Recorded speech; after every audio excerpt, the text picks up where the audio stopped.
Hi, guys. Hope you're doing great today. It's Fred and Sheila with FS Investigates. Hey guys, hope everything's going well with you today. Yes. Sheila and I got back a couple of days ago from Arkansas, sightseeing and running around seeing if we could spot that escapee. Right.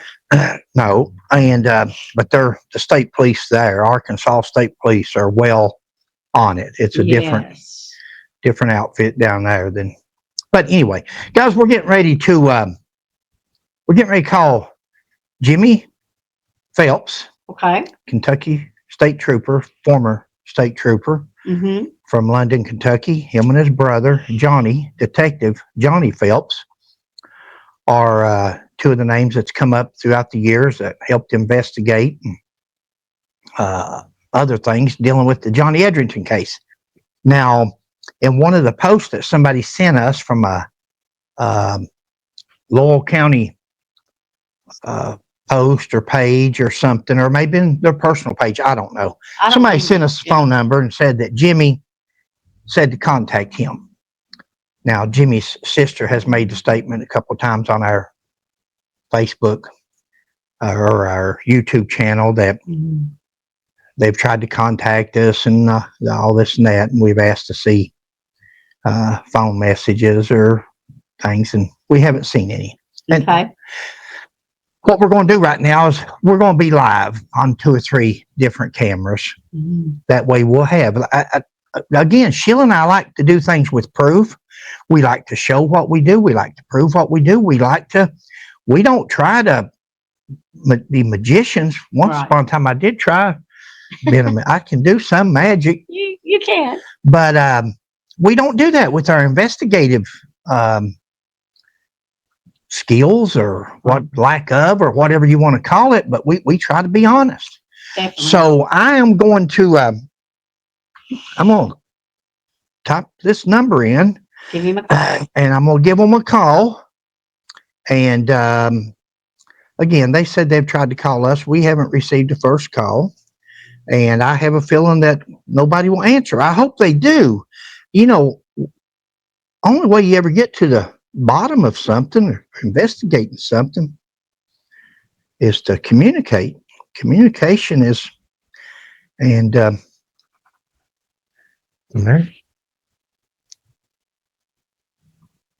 where's their mic? Oh, You guys finish. hey Jimmy. Yeah. Hey, it's Fred McCoy. How you doing, buddy? Good. How you doing? We finally get a talk. Yeah. Listen, I didn't know that was you. First of all, when we got that, I didn't know we'd already communicated with you before on the thing with Joseph Couch. And Yeah. And I told him, I said, I know Fred. I said, they're good people. Sure, thank you. I don't know. And I can tell you something, I would love to talk to you guys because you guys are on the right track. I just want you guys to do everything you can to keep it going because we've got everything in the world you can come and see. Statements from everybody. Great. And all we want them to do is put it in the report. Great. Open it up. Let the public have it. Let the public have this. Exactly. You've got people that dislike our family for one reason or another, but it's not because we're murderers. Sure. You know what I'm saying? Sure. Well, we haven't found anything, and we've tried to make that clear. Again, you know, we don't know everything, but I know how rumors start on police officers. I know how people, we make enemies out there, buddy. You were a detective.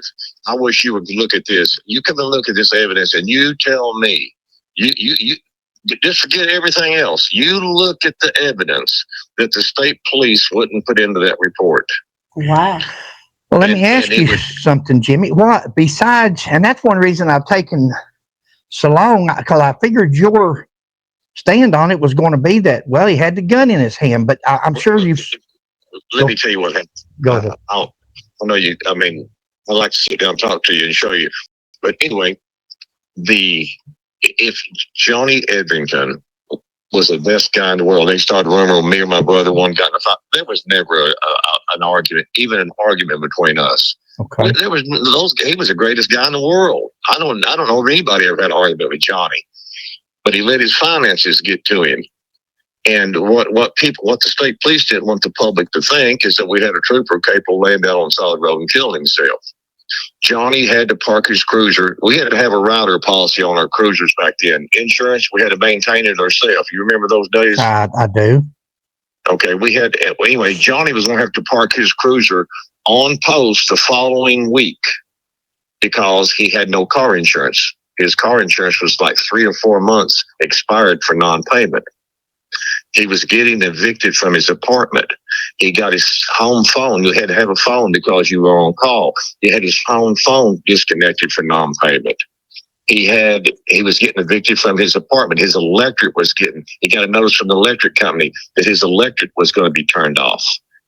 His ex-wife, Lisa, he had to provide her with a car when they got divorced. They repoed it.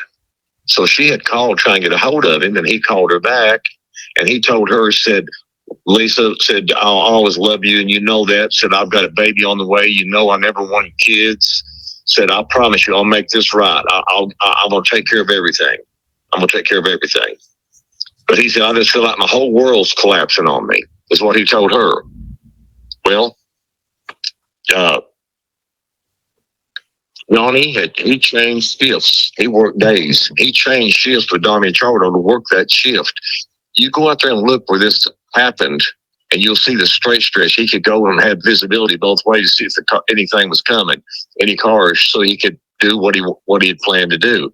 But if Johnny Edrington had been ruled a suicide, his wife got the money from the federal government, from the state government. She drew Johnny's salary plus his daughter that wasn't born yet got benefits, and her college paid for. Had that been ruled a suicide, Johnny Edrington would have not got 1 penny.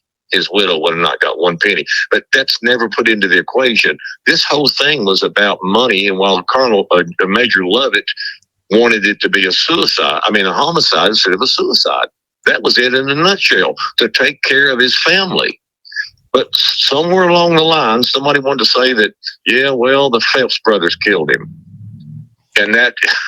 You have answered so many questions. I had a bunch of questions down here, but buddy, you're just and that was it. Do you know who started that rumor or where that originated? Listen, I don't know where it started. We have no idea. Sure. My brother and I were rather aggressive police officers as far as going after the criminal element, and we stepped on a lot of toes. we stepped on toes of people that weren't used to being stepped on. Sure. And we were always told that an attorney, a couple attorneys helped plan this with some people we had indicted, and to destroy our reputation.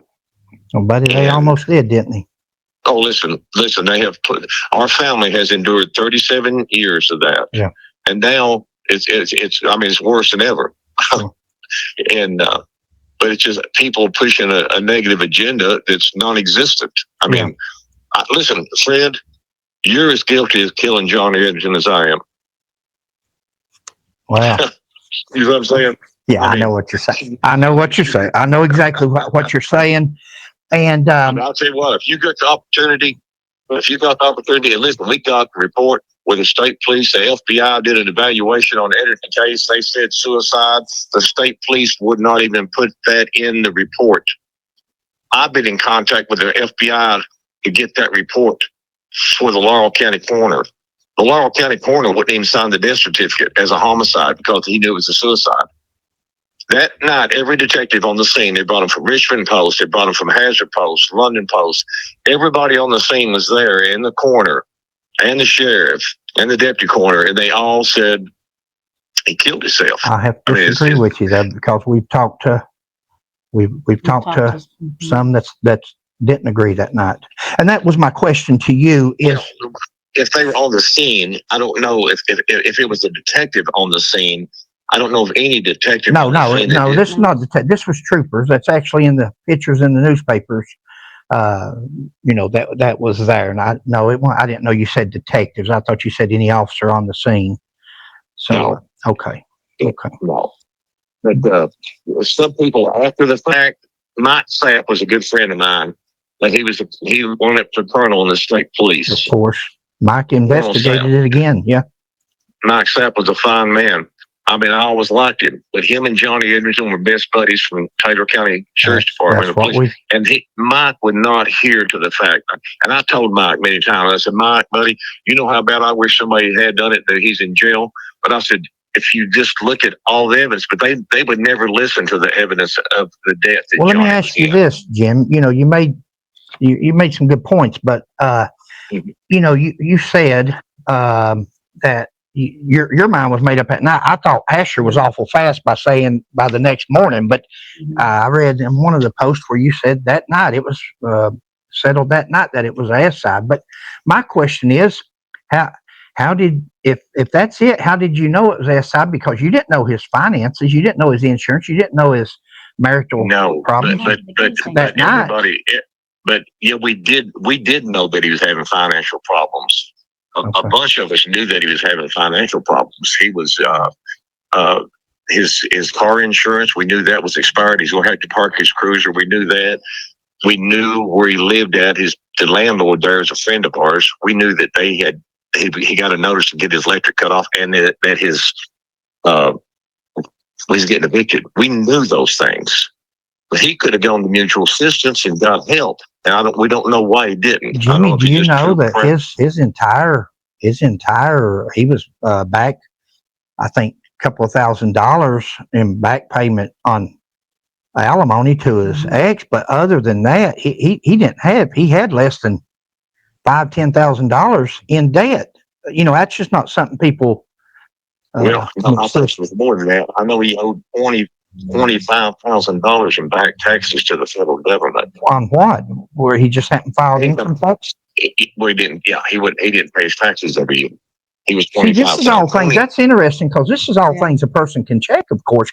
And that's great because if you've got records of that, I mean, that's even better. But our question is the same as yours and Johnny's and Doug's is why, and your sister. Why won't the state police, with this much bad publicity, why will they not? I don't understand it. Hey, let me ask you this. It's not affecting them, but I'm going to tell you this. Our brother Doug married his widow. I know that. 15 years later,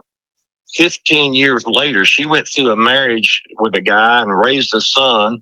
They got divorced. My brother Doug was teaching school.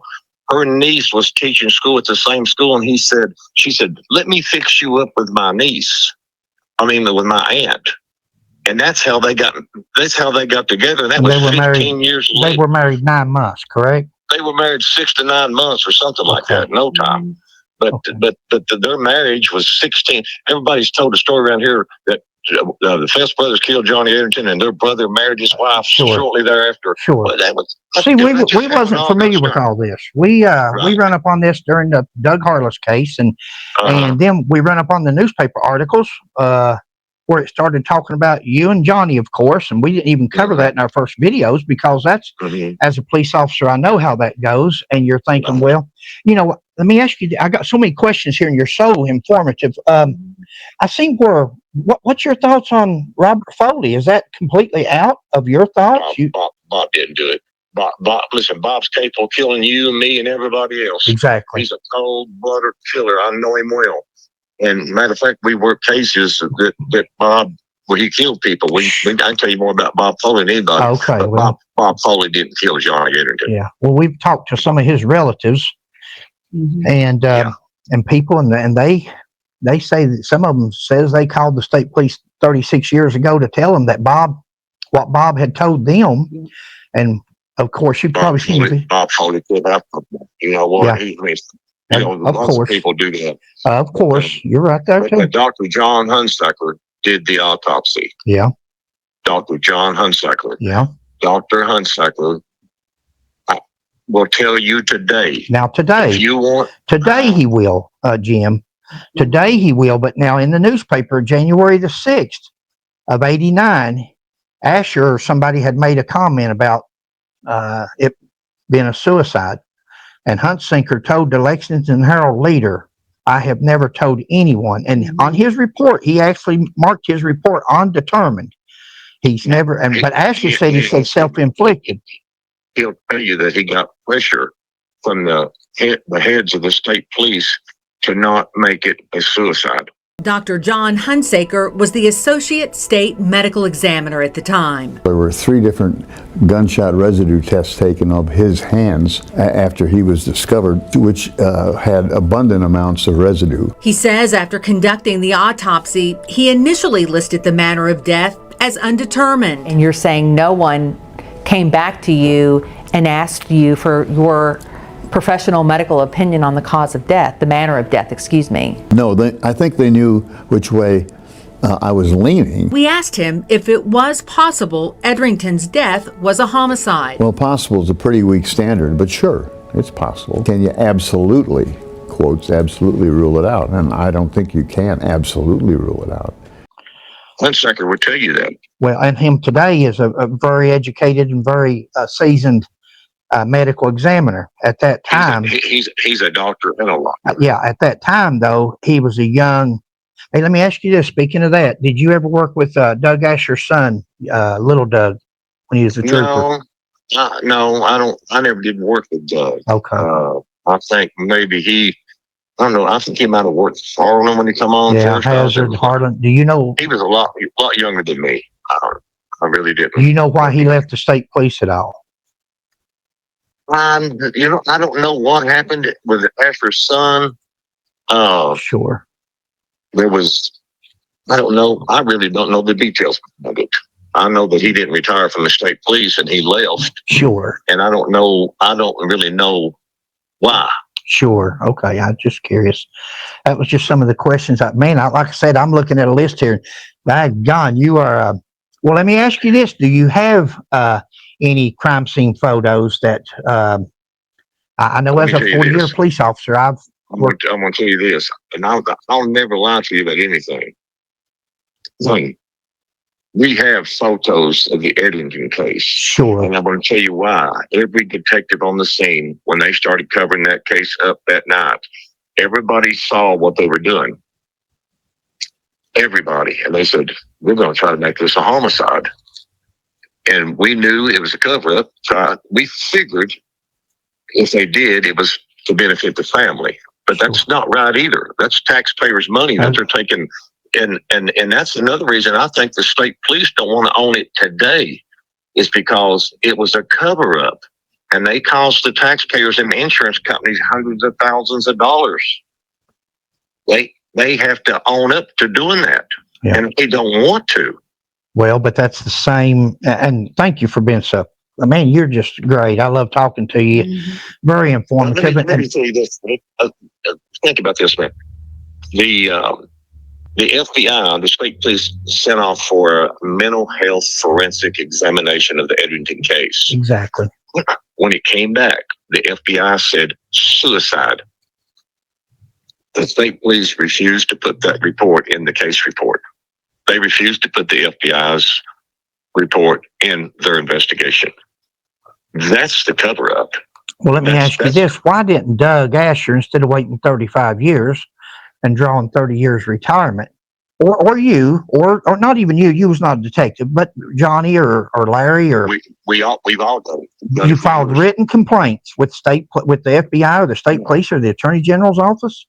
I've talked to every commissioner, Rodney Brewer, Jack Adams. I've talked to everybody that's been in that office to close out the Edrington case and tell it the truth of what it is. I've asked it for years. And you can ask anybody that knows me. I've pushed this case for years for the truth to be told. We've been told that any case at the Post or in Frankfurt, any cold case is there for anybody that wants to look at the detectives, except the Johnny Edrington case. And if you want to get on the bad side of the state police, ask to look at that case. And you may get on the bad side of them because they don't want this case touched. Yeah. If they can leave this a homicide, then nobody's going to ever see the things I've just told you. Yeah. Nobody's going to ever see that. Everybody. Nobody. Well, his wife, let me ask you, look, I'm going to be straightforward. Me and you, I think we're both going to say we're seasoned and there's nothing. Oh, yeah. We don't care about nothing. Just another rumor that we're trying to clear up, and I'm just going to ask you straight up. Did you ever make a pass at Johnny's wife? Never in my lifetime. Okay. No. Yeah. See, and that's Never. again, No. that's, a person can go with, if somebody's going to say that you and Johnny done what you done, surely they're not going to think twice about just some little statement like that. But I do want to ask, I did want to, Right.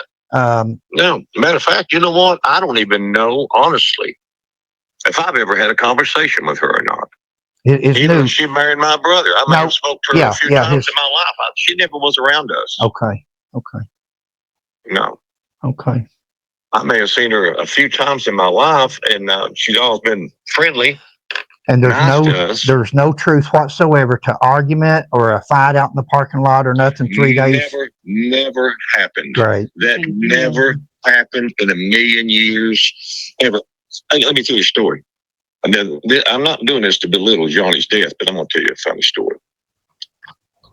Back when I retired from state police, I went to the sheriff's department. I still had kids in college. My son was in pharmacy school, so I was needing to work a bit longer. And our sheriff went out, and you know how it is when the sheriffs go out, they change deputies and everything else. Oh yeah, know all about it. So I went to apply for Louisville Metro. So when I applied for Louisville Metro, I went through all the testing, the physical part, everything, the chief's oral review board, all that. And then I had to go to polygraph. So I walk in, the polygraph, the guy shook my hand, hooked me up to polygraph, sit me down. So I'm going to ask you a list of questions. And he said, after the polygraph examination, he said, I'll give you the results. So he started out that examination. And the first thing he asked me, have you ever conspired with anyone, commit a murder? I thought, oh my God. Yeah. Somebody's told him about the Edrington case. Yeah. That's the first thing I thought. I bet you I'm showing a reaction to this. I said, no. And he went on to ask me a bunch of other questions. Then they turned back and go the other direction. And then asked me that again. And then at the end of it, they asked you 2 or 3 times the same question. Well, after the polygraph was over, that polygraph examiner stood up. He said, congratulations, Mr. Phelps. You successfully passed the polygraph examination. You'll be moving on to the next process of our hiring process here. Sure. Shook his hand, walked out. Well, I walked outside, went to the phone, called my twin brother. I said, I just want to tell you something. You're on your own in this Edrington case. I just missed the polygraph. Well, and that wouldn't be something you would say, knowing there's probably a record of that. So, that's, again, that's... but I was just joking with him because me and him have been accused all of our lives, so I was just rubbing it in on him a little bit. So, well, we were one of the ones. Hey guys, we're at this point in the video. Mm-hmm. Sheila had this video ready to go. As we're reviewing it, you can tell that Jimmy is compassionate about what he wants to say. I'm compassionate about questions that I want to ask. Right. He's answering a lot of questions that I've always wondered, Sheila and I, about. Mm-hmm. But he's also making allegations or comments and then moves on to something else. And he gets that statement out there and I don't get to respond to it or ask a question about it. Taxes, evicted, power cut off, phone cut off. Those are questions that I didn't get to ask or get a response to. Mm-hmm. Polygraph from Louisville PD. The best piece of evidence for Jimmy is that polygraph test. That's very interesting. That's something that's exculpatory. That would help. That's on his defense. That a man passed a polygraph with that question in there, which Sheila and I have reached our conclusion on Jimmy and Johnny's involvement with anything that the rumors that's gone on for years and years on them. We've reached our conclusion, and you'll hear that on the last video. But there's so many things that he could prove or needs to be proven. If you say something about somebody, especially a dead man, mm-hmm. we need to be able to prove it because that dead man can't talk. Now, I'm not going to go on. As we go through this video, I'm going to have Sheila to insert text. Okay. She already has on some of it, on some questions and different things. But we need to answer. You'll see me get ready to ask a question. And Jimmy, he takes the floor, which is okay because sometimes I do the same thing. But both of us can't talk at the same time. I'm old. I forget my train of thought. You younger people wouldn't know anything about that, but I'll be set on something and I forget it. And my hand, if you see my hand shaking, guys, I've got tremors. Yeah. Since I had back surgery, my hands have, and it may have been coming on before as Parkinson's. I don't know, but that's not nervousness when you see the hands shaking. I can hold a cup of coffee and it does it. So other than that, we hope you enjoy the rest of the video, but you may have to stop at your TV along the way and read the comment at the bottom that we insert or put. And also for Jimmy, this is for him and Johnny to look at because it may help if they have evidence of the man's electric being cut off. The man was evicted. The man was sent an eviction notice. There's an actual eviction notice. There's an actual tax bill of $25,000. Says he owed $25,000 in taxes. Back in those days, no more than state police made. Police officers always got a refund back in those days. You didn't make enough to have to pay. And how could a person owe $25,000? Now, you people that's out there, Louisville PD, tax people, all these people that's listening, that's inquisitive on this case, you can help out. Right. If you can go find a tax statement. Yeah. If you done Johnny E's taxes back, that person may still be alive. Ever who done Johnny's taxes back in 1988, 87, 88, 86? Yeah. That would be great to hear from you and say, hey, we never got a tax bill from that, or we got a tax bill. But we need evidence. It's so easy 37 years later to say, oh, man was going under. The man was broke. The man, a lot of things come out in life or things can be said. Sheila and I don't buy that. We don't want to dishonor an already dead person that's been accused of that or this when it was ruled it was a homicide. This discussion is really because Doug Asher's book has come out and this man's name has been slandered. I hope in the end that if they persist with the S side thing, that they can prove that. I really do. Yeah. Because if they don't, I think the family, at least on that part, we don't think Johnny and Jimmy's got anything to do with the death, do we, Sheila? No. I'll just go ahead and give you a clue up front. We think that's our opinion. But I'll tell you, when you persist and you've got a death certificate and you've got all these medical examiners that's done these tests, looked at the case and they've ruled it a different way from what this person thought or that person thought, and understand they didn't think it good enough or hard enough that it was important enough to bring attention to it to take a chance on losing their job. All you have to do is put it in writing. If you file a complaint we filed a complaint with the Attorney General's office, got it in there, asking them to look at this case. They refused, declined, but we've got that to show for records that we've asked for this. We've got records from years ago when we asked for the United States Attorney General, Thornburg, and Wilm Sessions, the FBI director, in writing. You do it in writing. You can't say, well, I talked to this person or I talked to that person. That's great, and I can see that Jimmy is compassionate about this. But maybe that's why people wasn't listening. The evidence wasn't there on a suicide. The evidence was there on a homicide. That's why maybe they got other investigators. You'll hear Johnny in this interview later on says they brought in other investigators. Maybe that's why. I don't want to belittle these guys because they've been nothing but great with us. And you'll see in the next 2 or 3 videos how some of the questions that we ask and we cover. And we think we've done a pretty efficient job between us asking and between Jimmy and Johnny answering, plus on their own comments. We don't take no relevance to their S side. We don't think, Doug Asher said the evidence is overwhelming. Jimmy says, either before I'm on here now or after I am, he says somewhere in this video, you wait till you see the evidence, you're going to be overwhelmed. Well, I won't get ahead of our videos, but we're not overwhelmed. We're not even impressed of this being an S side.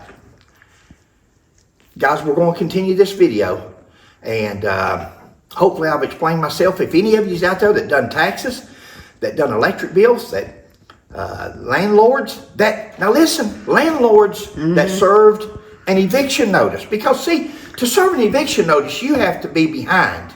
Right. You have to be 30 days to get a written notice, 60 days to get a court paper, and so forth.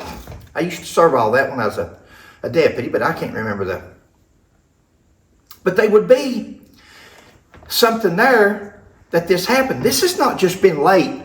Oh, he was late on his rent. Well, shucks, I've been late on rent. There's nobody younger in life, or there's a difference in, this man said that he was being evicted. If you're being evicted, you should have an eviction paper. If you've been sued for your taxes, they would be a legal paper. We're not buying spoken into history statements 37 years later. I'm sorry. I respect this guy and his brother, but we're not going to buy things that's spoken into history 37 years later. And even people that says now, oh yeah, this happened. We don't want to know what happened now. We want to see statements dated for 1988. We want to see bills. We want to see things at that time. Not something somebody went back and is saying now, 37 years later. We can't count that. And we want sworn statements, sworn affidavits that people know and understand that Fred McCoy, not so much Sheila, but Fred, will push it under the penalty of perjury, that they have sworn that this statement is true and factual under the penalty of perjury, that it was signed and dated and made back in 1988 when Johnny Edrington was killed, when they were being investigated or questioned. Okay, that's all. Let's move on with the video. Or two that, and of course, as an investigator, you know better than preconceive a notion. But that was one of the ones that right off the bat, just from reading the newspaper articles, and I even made the statement. And but I was going to tell you this: the night this all happened, and they're all back on post, and my brother and Larry Lewis walks in, and Lovett's sitting at the desk, and he said, "What do you guys think?" And Larry Lewis said, "Major Lovett said he killed himself." And Lovett took his fist and hit the desk, and he said, "Who in the hell put you in charge?" He said, "This case to be worked as a homicide, and if it isn't, don't let that door hit you in the ass on the way out," is what he told him. Well, that was one of my questions here. Was a lot over the years, even Asher went above chain of command and went to State Police Commissioner Michael Troop and told Mike Troop. Did you know Michael Troop? I knew who Michael Troop was. Yeah. I mean, he was commissioner when I was. Why didn't he was acting commissioner? Why wasn't he ever given the commissioner job? I don't know how that politics played up there in Frankfurt. Yeah, I worked with Gary Rose when Gary was a trooper in Pike County, and we went on to become commissioner. Of course, Mike Crawford, his FU and all that. But yeah, that was a. I remember them. Yeah. A while ago, we was talking about something. I was trying to find it there. About what they do. Once you're accused, they can say. You can look at the state police Edrington case. The state police, my brother and I's names are never mentioned as a suspect in any way, shape, form, or fashion. The night that Johnny Edrington was killed, my wife and 2 kids, I'd been to a Christmas dinner with her, and we'd come back and was home. And I don't know if I wasn't on call, my kids were asleep, my phone was turned down. I don't know what the deal was. But somebody's knocking on my door. Very smart. Hey, let me ask you something, Jim. Let me back you up. One time you said when the night Johnny Edrington was killed. Yeah. Yeah. I mean, Yeah, I mean that's just a figure of speech. Okay, go ahead. You know, the night that he died was killed suicide. Okay. The night that Edrington died, somebody's beating on my door, and I get my gun. I walk to the door and pull the curtain back. It's my best buddy Larry Van Hook and Mike McQueen.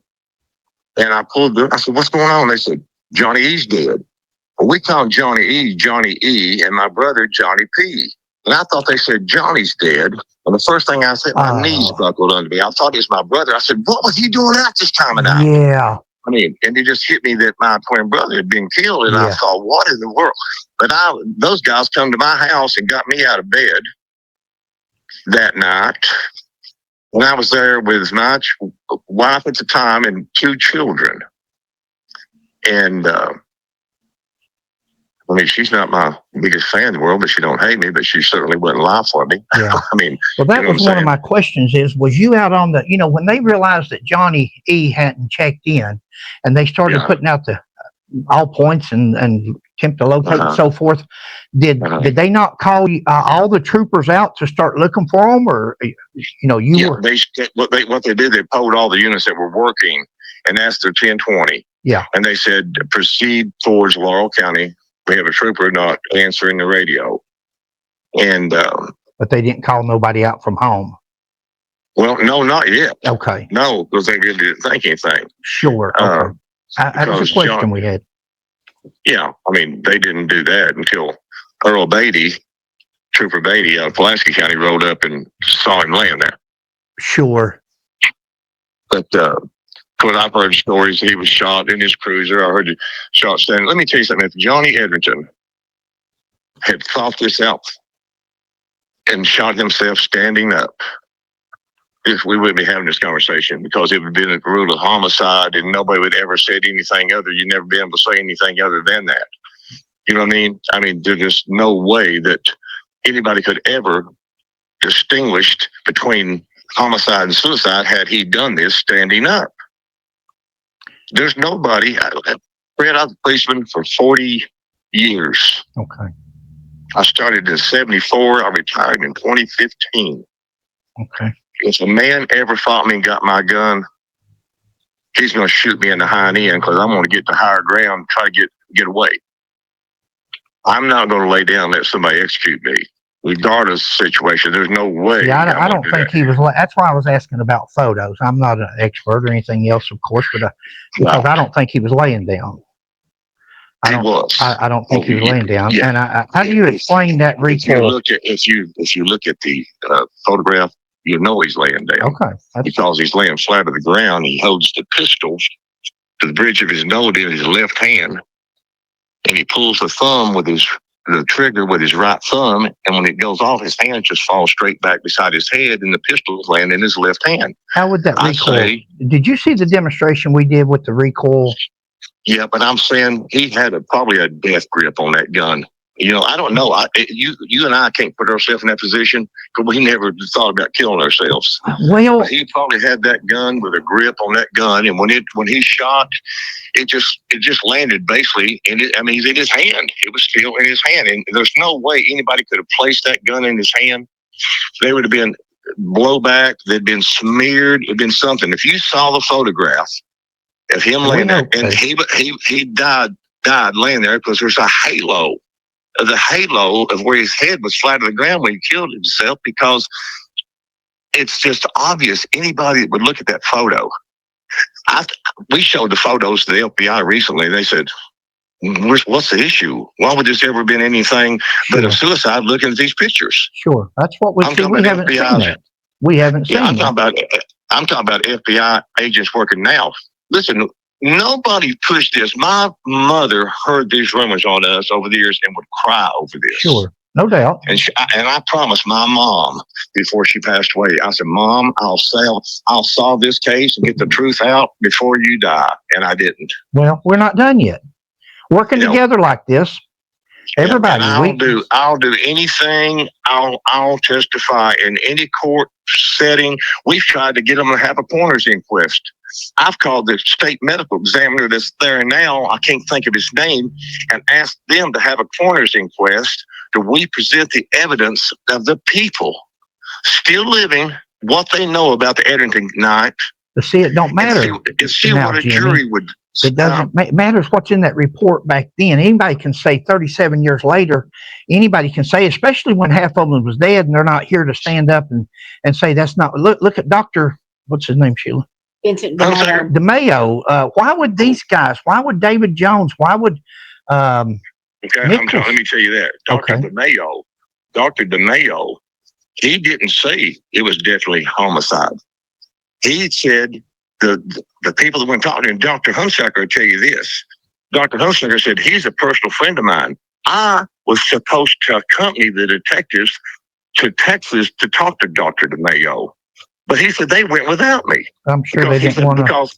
Because I was saying suicide, they didn't want me to go. So when DeMayo did the report, he said, I'm 99% sure it was a suicide. But he said, since he was a police officer and where he was found, I'll go ahead and start it as a possible homicide here. Now, see, again, so there would be a tape if the detectives went to Texas to interview him, and he said that, because I'm sure he didn't put that in writing, him being as distinguished as he is and professional. Surely they would have a tape to back that up instead of now you're the second one, because Doug Asher said that. He said the same thing. But see, Doug Asher ain't don't want to say that. Wimp Stewart would probably tell you the same thing. But we got to anybody can say what they want to now. You see what I'm saying? You're a police officer, goodness sakes. But I'm just saying, I want to see something back then where somebody has got something, a tape of DeMayo saying that, or something, because Asher wrote that in his book. But see, Asher can say whatever he wants because DeMayo is now deceased. Right, but there's other people that heard DeMayo say it other than that's Asher. what. But here's another thing I want to tell you. Okay. If you look at the evidence that the state police is not allowing in that investigation, why? Why won't you allow this in? Exactly. Why don't you have a hearing or a coroner's inquest in it?